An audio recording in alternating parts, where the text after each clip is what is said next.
जय वैष्णव ठाकुर तिरुभाव दिवस की जय। जगतगुरु श्रील प्रभुपाद की जय। ओम ज्ञानतिमिरान्धस्य ज्ञानाञ्जनशलाकया चक्षुरुन्मिलितं येन तस्मै श्रीगुरवे नमः। श्रीचैतन्यमनोभीष्टं स्थापितं येन भूतले स्वयं रूप कदा मह्यं ददाति स्वपदान्तिकम्। वन्देऽहं श्रीगुरो श्रीयुतपदकमलं श्रीगुरून् वैष्णवांश्च श्रीरूपं साग्रजातं सगणरघुनाथान्वितं तं सजीवं साद्वैतं सावधूतं परिजनसहितं कृष्णचैतन्यदेवं श्रीराधा कृष्णपादान् सगणललिता श्रीविशाखान्वितांश्च। हे कृष्ण करुणा सिन्धु दीनबन्धु जगत्पते गोपेश गोपिकान्त राधाकान्त नमस्तुते।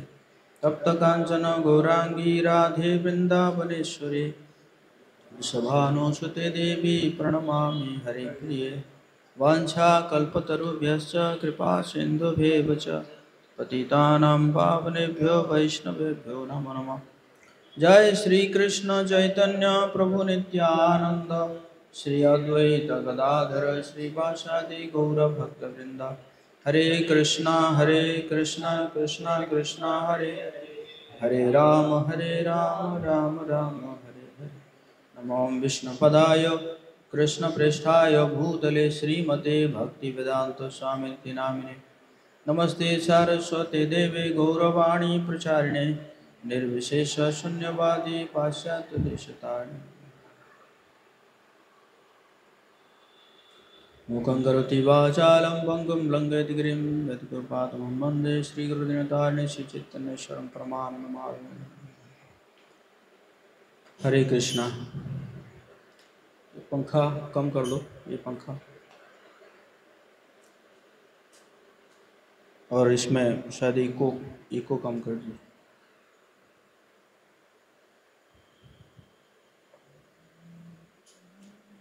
हरे कृष्णा।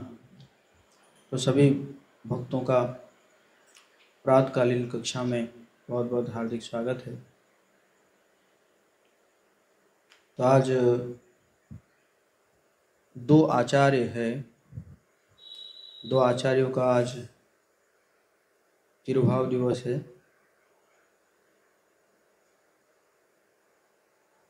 तो सबसे पहले तो है रघुनंदन ठाकुर, और फिर जो है वंशीदास बाबाजी महाराज।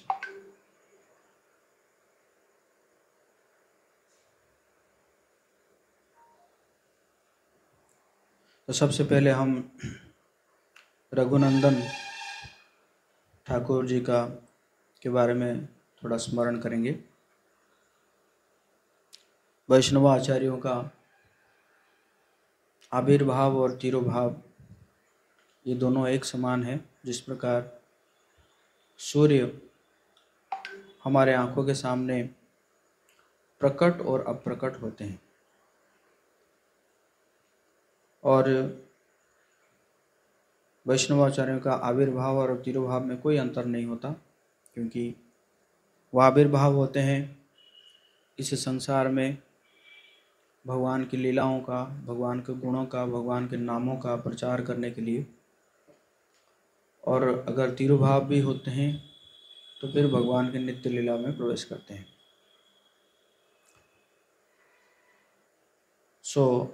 जो तिरुभाव और आविर्भाव दिवस में हमें एक अवसर प्राप्त होता है कि हम उन वैष्णवों का स्मरण करें और उनकी विशेष कृपा प्राप्त करें। मुकुंद दास, माधव दास और नरहरि सरकार ठाकुर, ये तीन भाई थे। नरहरि सरकार जो कि हम रोज गाते हैं मंगला आरती में, गौर आरती में, कि वह नरहरि आदि करी चामर ढुलाए। तो नरहरि सरकार जो है गौरांग महाप्रभु को चावर करते हैं।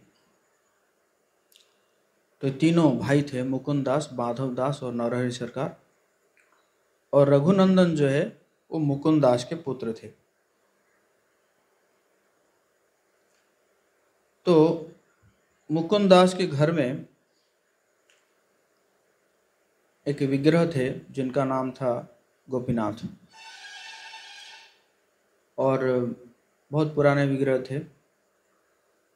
एक दिन जब मुकुंद किसी काम से बाहर जाना है, और रघुनंदन उस समय बहुत छोटे थे, तो मुकुंद उनको बोलते हैं, रघुनंदन को, कि मैं किसी काम से बाहर जा रहा हूँ, तुम जो है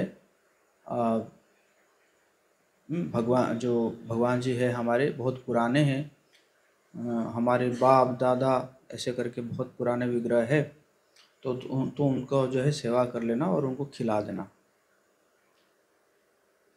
तो और फिर समझाते हैं उनको कि देखो, जैसे जैसे तुम्हारी माँ जो है मुझे और तुम्हें खिलाती है ना, और उसी प्रकार उनको भी खिलाना होता है। तो इतना कह के वो चले जाते हैं।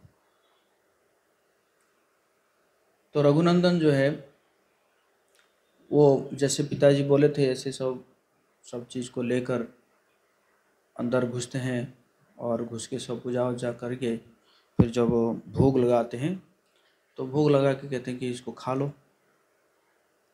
बट देखते हैं कि जो है वो कोई खा नहीं रहा है, एकदम एज इट इज़ है। फिर वो रोने लगते हैं, कहते हैं कि देखो, आप अगर नहीं खाओगे तो पापा जो है मुझे बहुत डांटेंगे, और आज वैसे तो पापा तो रोज़ तुम्हें खिलाते थे, लेकिन आज पापा है नहीं, कहीं कहीं गए हुए हैं, तो क्या करूं मैं, तो पापा मुझे कह के गए हैं, तो आप जो खा लीजिए। तो इसी प्रकार करके जो है वो रोने लगते हैं। तो रोने लगते हैं तो गोपीनाथ जी क्या करते हैं, जितना भी थाली में जितना भी प्रसाद था सब खा लेते हैं, मतलब जो भी भोग लगा था सब खा लेते हैं। तो फिर वो जो है अपना थाली वाली लाते हैं, धो धा के अपना रख देते हैं। कुछ समय के बाद मुकुंद आते हैं, मुकुंद कहते हैं कि कर लिया था सेवा गोपीनाथ जी का? हाँ कर लिया था। तो प्रसाद लाओ। बोले प्रसाद नहीं, जो भोग लगाए थे वो लाओ। बोले वो तो सारा खा गए हो।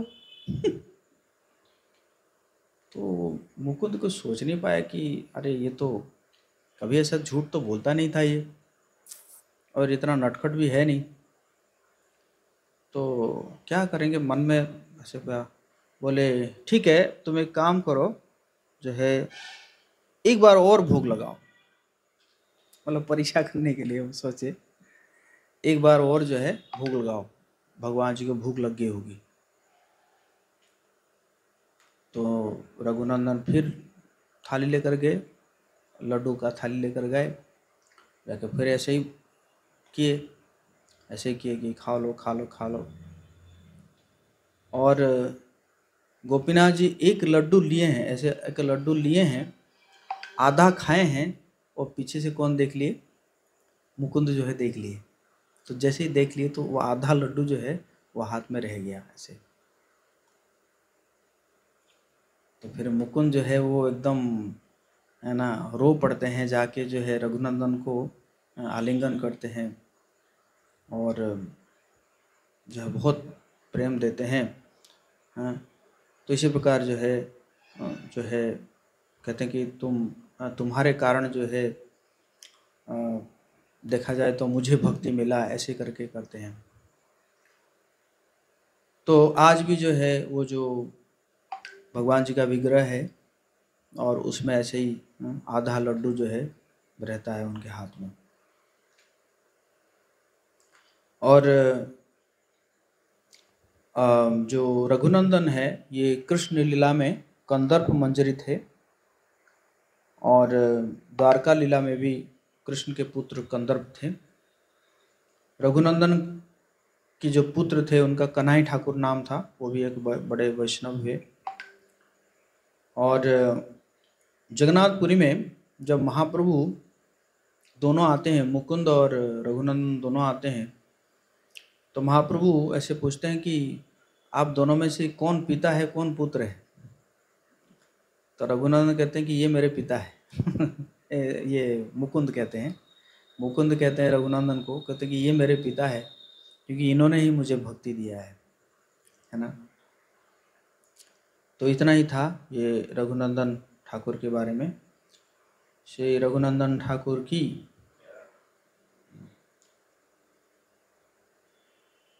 तो और एक बहुत उच्च कोटि के वैष्णव, उनका भी आज तिरुभाव दिवस है, जिनका नाम है बंशीदास बाबाजी महाराज। वैसे हमारे संप्रदाय में 3 बाबाजी हुए हैं जो कि अद्भुत है उनका चरित्र। एक है बंशीदास बाबाजी महाराज, और एक जगन्नाथ दास बाबाजी महाराज, और एक है गौरकिशोर दास बाबाजी महाराज। तो वैसे ये जो बंशीदास बाबाजी महाराज ये जन्म हुए थे, एक जगह था उस समय, मीमांस करके एक जगह था जो कि अभी किशोरगंज उसका नाम है, और वहाँ पे जन्म हुए थे। इनका जो पिताजी का नाम था सनातन वर्मन, और इनकी माँ जो है थी सर्वसुंदरी देवी दासी, सर्वसुंदरी देवी ऐसे नाम था इनके माँ का। और इनके पिताजी जो है वो थे मछुआरा थे।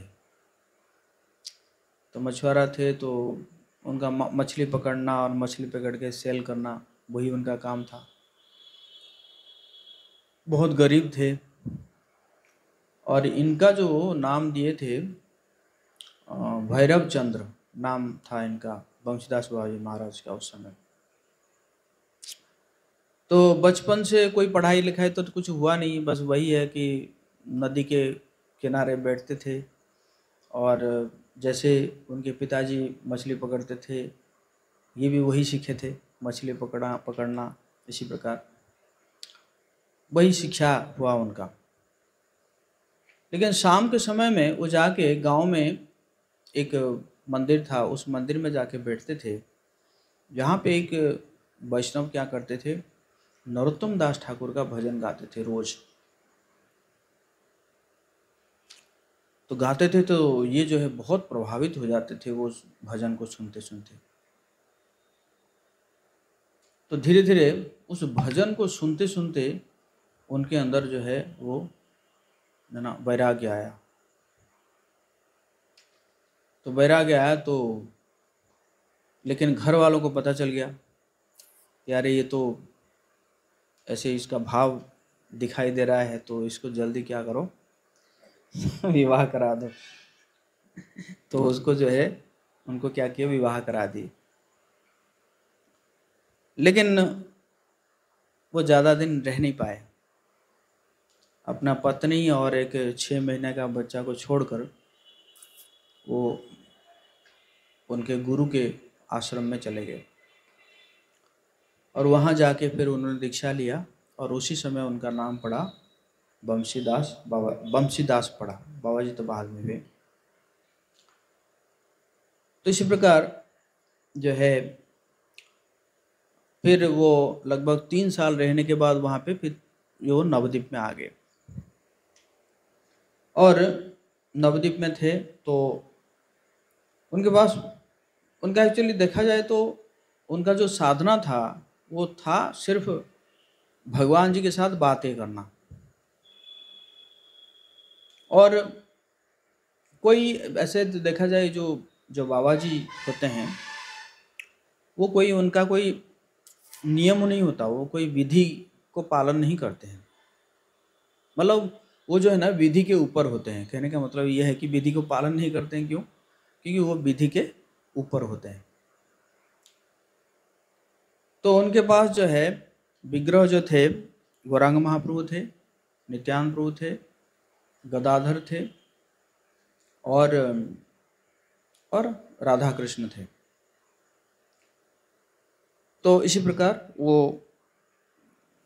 हफ्ते में, ऐसे कहते हैं कि हफ्ते में शायद 2 बार खाते थे। मतलब उनको कुछ वो नहीं था कि कब खाना है, मतलब समय का कोई उनको मतलब उनको पता नहीं चलता था, दिन कब हो रहा है, रात कब हो रहा है, ये सब कुछ पता नहीं था उनको। उनको जो है पहनते थे क्या, सिर्फ एक कोपिन पहनते थे। तो उनको जब पूछा जाता था कि आप वो दूसरा कपड़ा क्यों नहीं पहन रहे, बोलते थे मैं सिर्फ क के साथ रहता हूँ। क क मतलब क्या है?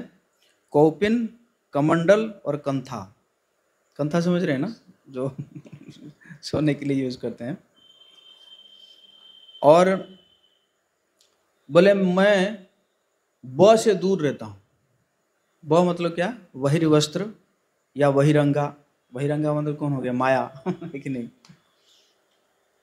तो बोले है ना, और बाहरी दुनिया, ये सबसे मैं दूर रहता हूँ, है ना। और बहिरंगा लोगों के साथ भी नहीं मिलूंगा मैं, है ना, उनके साथ भी नहीं मिलूंगा। तो इसी प्रकार जो है अलग दुनिया में रहते थे वो। और कुछ बर्तन था विग्रह को पूजा करने के लिए, कुछ जैसे मतलब वो जो गौरांग महाप्रभु, नित्यानंद प्रभु और अद्वैत सॉरी गदाधर जो है, ये तीनों को अपना 3 बच्चा मानते थे वो, अपना 3 बच्चा वात्सल्य भाव में। तो इसलिए थोड़ा बहुत बर्तन थे उन लोगों को सेवा करने के लिए। जाते थे, भिक्षा मांग के लाते थे, जैसे चावल लाए और सब्जी उब्जी लाए, तो चावल को जो है एकदम एक एक चावल को जो है क्या करेंगे, उसको है ना, उसको जो है परखेंगे, है ना। और ऐसे करते करते फिर चावल को बढ़िया से धोएंगे, उसको है ना बनाएंगे। ऐसे करते करते रात हो जाता था, मतलब सुबह से रात हो गया। रात को फिर जो है क्या करते थे, भोग लगाते थे। और तो इसीलिए ऐसे करते थे। तो किसी ने कहा तो एक दिन क्या हुआ, और ऐसे भोग लगाते थे, फिर रात को जो है क्या करते थे, रात भर जो है बातें करते थे भगवान के साथ, है ना, अपने विग्रह के साथ बातें करते थे। तो एक दिन क्या हुआ था कि पता नहीं कैसे टाइम हुआ, हो सकता है कि रात भर वो धोया धोए करे होंगे, तो सुबह 9 बजे भोग लगा दिए थे सुबह एक दिन। तो एक जो है भक्त हरिदास गोस्वामी, उन्होंने कहा कि बाबा जी जो है, बाबा ये अच्छा रहेगा, आप 9 बजे अगर रोज भोग लगाएंगे ना, ये अच्छा रहेगा। बोले मुझे कुछ पता नहीं है सुबह क्या है शाम क्या है, और मैं इनका पिता का नौकर नहीं हूँ, मैं इनका पिता का नौकर नहीं हूँ कि समय पे भोग लगाऊंगा, है ना। और वैसे भी गदाधर है, गदाधर अगर समय पे देना है तो गदाधर गौरांग के लिए पका के खिलाए। और वैसे नीताई तो अवधूत है, वो किसी के घर में खा लेगा, है ना, उसके लिए मेरा कोई चिंता नहीं है। मुझे सिर्फ चिंता है तो गोपाल की है, लेकिन ये वो भी एक गाय आती है और वो भी दूध दे के चली जाती है उसके लिए। और हाँ, मुझे सिर्फ राधा कृष्ण की चिंता करनी पड़ेगी, उनके लिए मुझे थोड़ा चावल और सब्जियां पकानी पड़ेगी। और अगर नहीं करूँगा मैं तो फिर वो वृंदावन भाग जाएंगे। तो इसलिए बस उन दोनों की मुझे चिंता है, नहीं तो इन लोगों के लिए मुझे कोई चिंता नहीं है। तो और तो जब भी जाते थे, गंगा स्नान करने जाते थे या मधुकरी करने जाते थे, कभी भी जो है दरवाज़ा बंद नहीं करते थे। तो किसी ने कहा कि बाबा आप दरवाज़ा क्यों नहीं बंद कर रहे हैं, मतलब कोई आएगा कुछ चोरी वोरी करके ले जाएगा। बोले देखो मेरे ताले का 3 चाबी है, एक चाबी मैंने गौरांग को दिया हूँ, और एक चाबी मैंने निताई को दिया हूँ, और एक चाबी मैंने ये गदाधर को दिया हूँ। अब वो अगर रक्षा नहीं करेंगे घर पे रहकर तो मैं क्या कर सकता हूँ? उनका घर है। और हमेशा ना क्या करते थे कि अपने आप को थर्ड पर्सन में बात करते थे, है ना, थर्ड पर्सन। जैसे जैसे कहीं जाएंगे ना तो कहेंगे बमसीदास उधर जाएगा समझ में? बमसीदास अभी भोग लगाएगा ऐसे करते थे, मतलब कभी भी ये नहीं कहते थे मैं जाऊंगा या करूंगा ऐसे करके। तो बोले तीनों चाबी तो मैंने तीनों को दे रखा है, अब जब वो नहीं करेंगे तो फिर वो देखे, घर उनका है, अब जब नहीं संभालेंगे तो वो देखे। तो कभी कभी कुछ चीज़ चोरी भी हो जाता था, जब चोरी हो जाता था ना तो कहते थे कि ये मिली भगत है गौरांग का, क्योंकि हैं नवद्वीप वासी है ना, तो बड़ा प्रेम है नवद्वीप वासी के प्रति, इसलिए मिली भगत है, चोरी करा रहा है। तो एक दिन क्या हुआ कि जो है 2 बर्तन कोई चोरी करके ले गया, जो 2 पीतल का बर्तन था चोरी करके ले गया। आए देखे, बहुत डांटे, बहुत डांटे, बोले नहीं, दंड तो मिलेगा तुम्हें, दंड मिलेगा, और जो है उपवास रहोगे तुम, भूखा रहोगे तुम। तो नहीं दिए, खिलाए नहीं तो जैसे खिलाए नहीं तो शाम के समय में कोई आके कहा, अरे बाबा ये बर्तन था जो है, बर्तन आपका है शायद, कहीं पड़ा हुआ था, ये लीजिए। तो देखे बर्तन, बोले तो निताई का है। बोले ठीक है, निताई खाएगा। भोग बनाए और निताई को खिलाए, महाप्रभु को नहीं खिलाए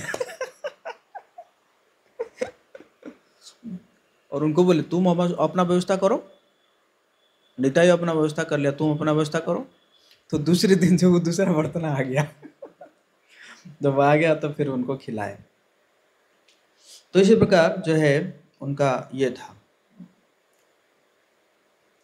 और तो एक दिन क्या हुआ, हाँ, जब बंशीदास 1903 में जो है श्रील भक्ति सिद्धांत प्रभुपाद जी बंशीदास बाज महाराज से मिले। जैसे ही मिले तो बंशीदास महाराज कहे कि जो है तुम है ना गौरांग के बहुत प्रिय हो, ऐसे उन्होंने कहा। और भक्ति सिद्धांत प्रभुपाद जी तो वही पास में रहते थे अपना जो ये नवद्वीप में। तो बंशीदास महाराज क्या करते थे कि अपने ब्रह्मचारियों को भेजते थे कि मतलब आश्रम से कुछ चीज़ जो है भेजते थे, कुछ अनाज है ये सब भेजते थे, कुछ सेवा करने के लिए भेजते थे।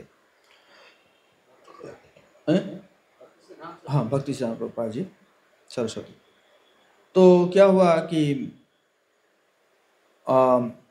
एक दिन क्या हुआ कि एक मछली वाली आई थी, मतलब मछली बेचने वाली आई थी।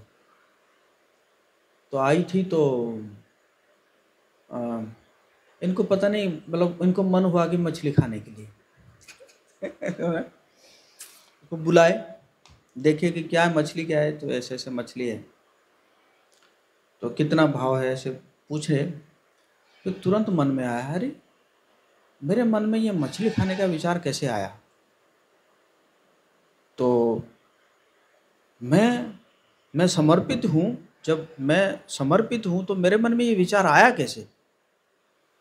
आए और आके सारे बिगड़ों को बांध दिए एक रस्सी में एक रस्सी में बांध के फेंक दिए गंगा जी में, और उसका जो आखिर वाला है उसको अपने पैर में दबा के रखे। मेरे मन में कैसे आया ये विचार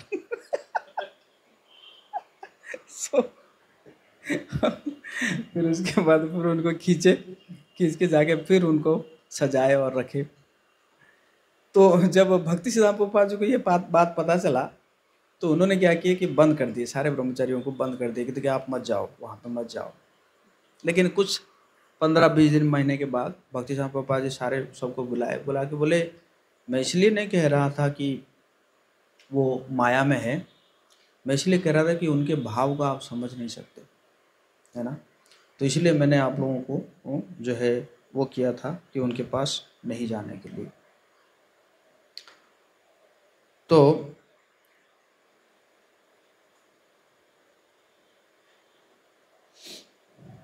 नेट बंद हो गया।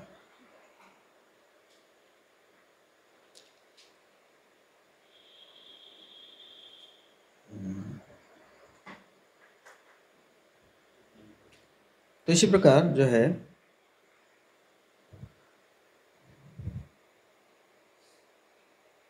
एक सेकंड जस्ट,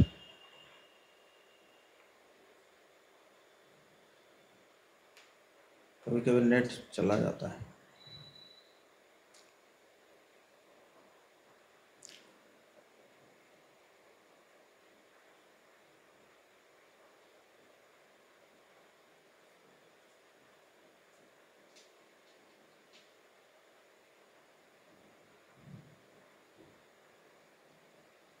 तो बहुत प्रकार के ये जो है अवधूत थे वो।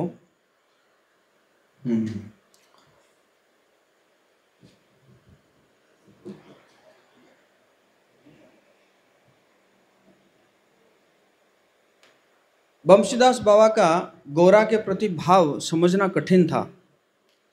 कभी ये सख्यवत रहते थे, कभी वात्सल्य, कभी कभी माधुर्य, है ना, और है ना, तो इसी प्रकार जो है कभी मतलब उनका भाव जो है चेंज होता रहता था, है ना। और बहुत सुंदर जो है उन्होंने वो गाते थे कि मैं गंगा के किनारे क्यों गया था, इसका पछतावा करता हूँ। गौरा ने एक तिरछी नजर डाली और मेरा दिल चुरा लिया। अब मैं क्या करूं, ओ नगरी मैं क्या करूं, ऐसे गाते हैं वो। के गिया छिलामा गंगा तीरे वो नगरी, नयन कटाक्षे बाने गौरा कैला मनोचोरी। आमी एखानो की करी ओ नगरी की करी।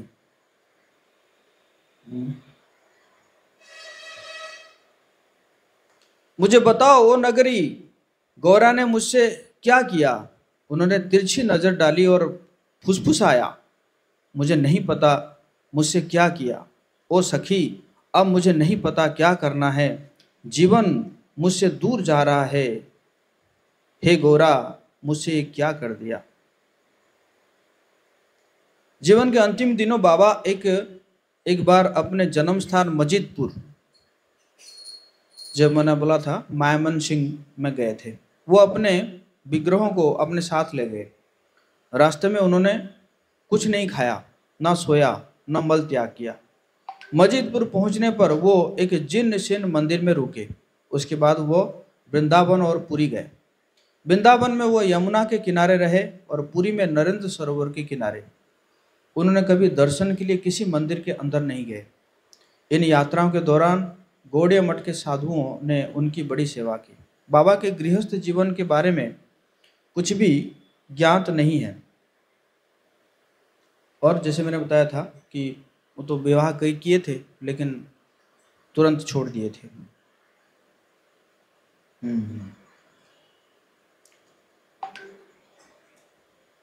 तो इसी प्रकार जो है बंशीदास बाबा जी महाराज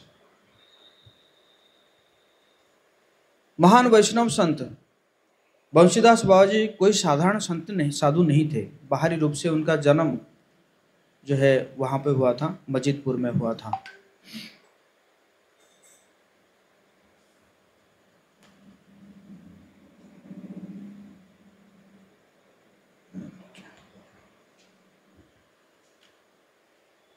एक बाबाजी प्रचार के लिए बाहर नहीं जाएगा। बहुत से लोग बाबाजी महाराज जी के पास आते और उन्हें एक कुटिया बनाने के लिए पेशकश करते, लेकिन उन्होंने हमेशा एक बरगद के पेड़ के नीचे रहने का चयन किया।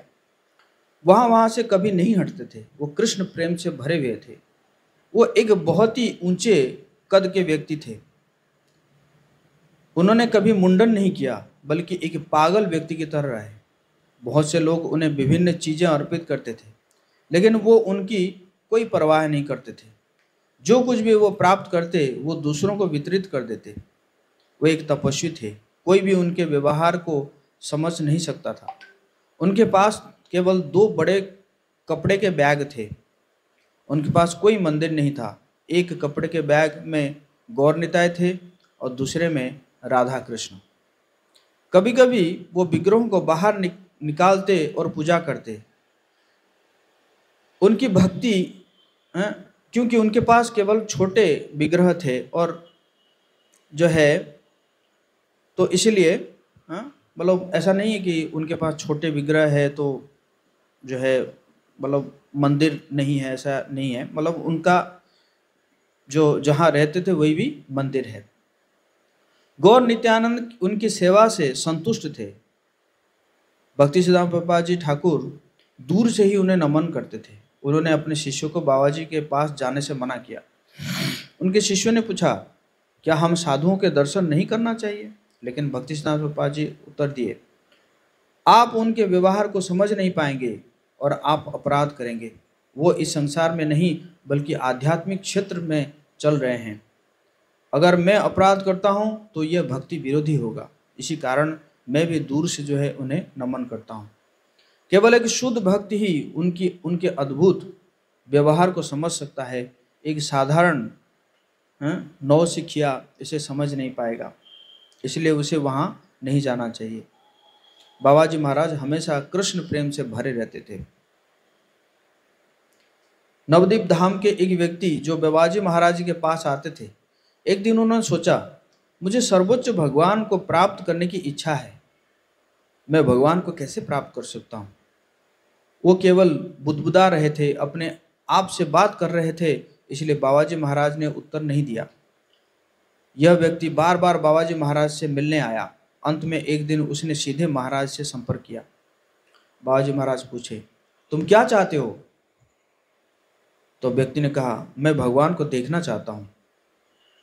बाबा जी महाराज ने एक शब्द कहा, रो, मतलब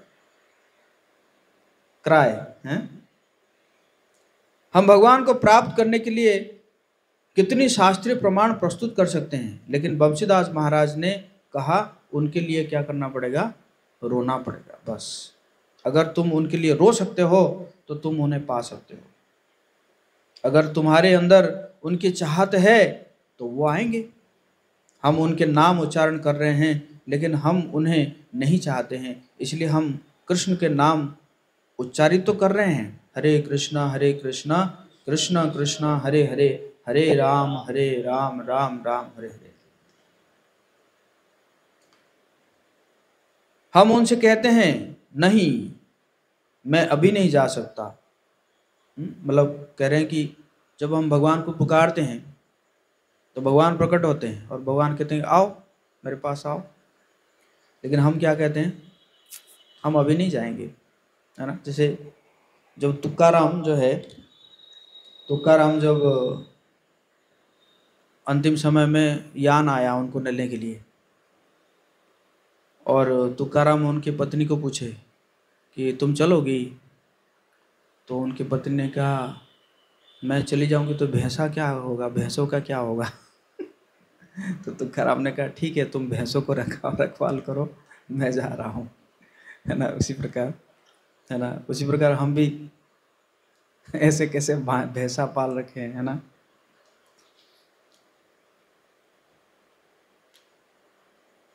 मैं अभी नहीं जा सकता, अभी मुझे अपने व्यापार को बचाने के लिए $1 मिलियन चाहिए, मेरे बच्चे हैं, मैंने अभी अभी एक इमारत खरीदी है, मैं अभी नहीं जा सकता। तो फिर कृष्ण पूछते हैं, तो तुमने मुझे क्यों बुलाया? तो मैंने तुम्हें इसलिए बुलाया, मेरी कठिनाइयों को दूर करो, अभी मेरे पास जाने के लिए समय नहीं है। हम नाम कहाँ से उच्चारित कर रहे हैं? हृदय से नहीं। हरे कृष्ण का जप कर रहे हैं, लेकिन अगर कृष्ण आते तो हम नहीं जा पाते, है ना। एक स्वामी जी ने एक उदाहरण दिया, एक गृहस्थ के सामान्य दैनिक जीवन का उदाहरण है, लेकिन फिर भी इस उदाहरण में कुछ बहुत प्रभावशाली है।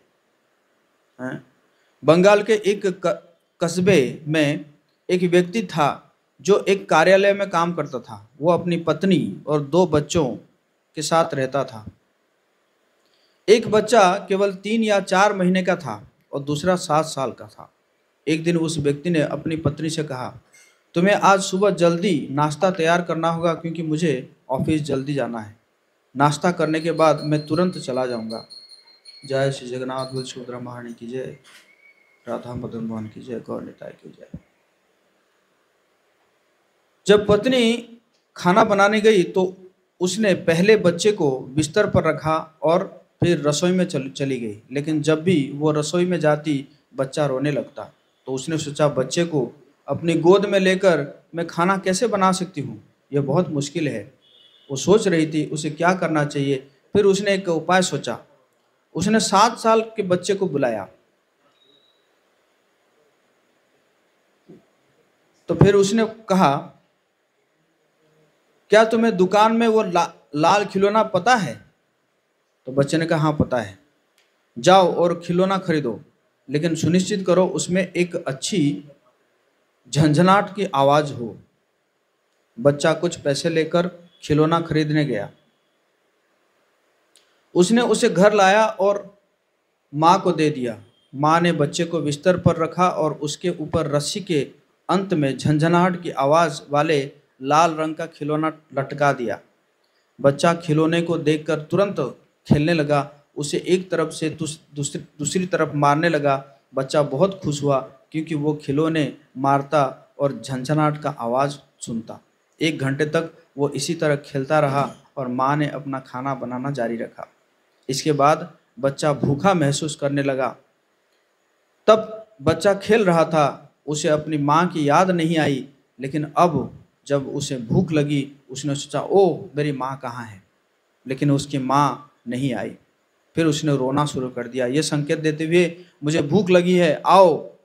वो बोल नहीं सकता था, इसलिए उसने रोकर अपनी माँ को बुलाया, मेरे पास आओ और मुझे दूध पिलाओ, मुझे भूख लगी है। उसकी माँ हालांकि खाना बनाने में व्यस्त थी। नहीं, उसने सोचा बच्चे को रोने दो। कुछ समय के बाद बच्चा रोना बंद कर दिया, फिर से खिलौने के साथ खेलने लगा। झंझनाहट झंझनाहट।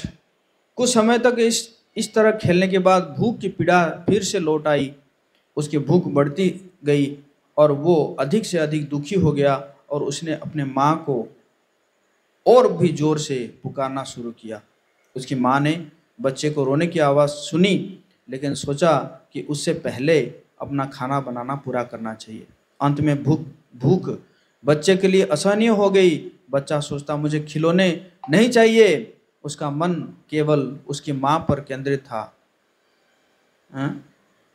उसका रोना जोर से होता गया जब तक वो चीखने नहीं लगा। उसने अपनी बाहों को इधर उधर फेंकता और पैरों से ठोकर मारना शुरू कर दिया, जिससे कि गुस्से में। तब माँ ने सोचा ओह अब मैं नहीं रह सकती। माँ बच्चे की ओर दौड़ी और उसे गला लगाया और दूध पिलाने लगी। इसी तरह सर्वोच्च भगवान ने हमें खिलौने देते हैं। पत्नी या पति का खिलौना, बच्चों के खिलौने, इमारत के खिलौने, रेडियो के खिलौने, वीडियो के खिलौने, स्मार्टफोन के खिलौने, है कि नहीं? यह देखकर कृष्ण सोचते हैं वे अपने खिलौने में तल्लीन रहे, मुझे कोई चिंता नहीं है, मैं अपने आध्यात्मिक क्षेत्र में अपनी लीलाओं में लगा रहूं। वे ये नहीं चाहते, वे उन चीज़ों को चाहते हैं। यहाँ यह कंप्यूटर लो, वीडियो लो, स्मार्टफोन लो, है ना। तो इसी प्रकार जो है बहुचदास बाज महाराज क्या कह रहे हैं, रो। भगवान के लिए क्या करना पड़ेगा? रो। वैसे हमारे गौर गोविंद स्वामी महाराज कहते थे, I have opened A institute of crime, है ना। तो मैंने एक संस्था खोला है जिसमें लोग आके क्या करेंगे? रोएंगे, है ना। तो भगवान के लिए क्या करना पड़ेगा? बसुदास महाराज का यही कहना था कि भगवान के लिए क्या करना पड़ेगा? रोना पड़ेगा। हरे कृष्णा कृष्णा कृष्णा हरे हरे, हरे राम राम राम हरे हरे। जगत गुरु श्रील प्रभुपाद की जय।